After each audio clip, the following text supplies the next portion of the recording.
Ketika Dik Yasmin asyik bermain,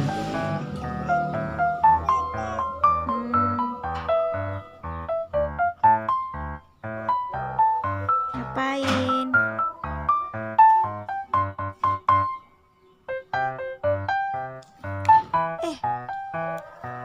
Ami-ami, belalang kupu-kupu. Siang makan nasi, kalau malam mimik cucu. Gimana? Laki-laki kok ami-ami, belalang kupu-kupu. Siang makan nasi, kalau malam mimik cucu. Tepuk tangan. tiba-tiba ada suara yang mengejutkan.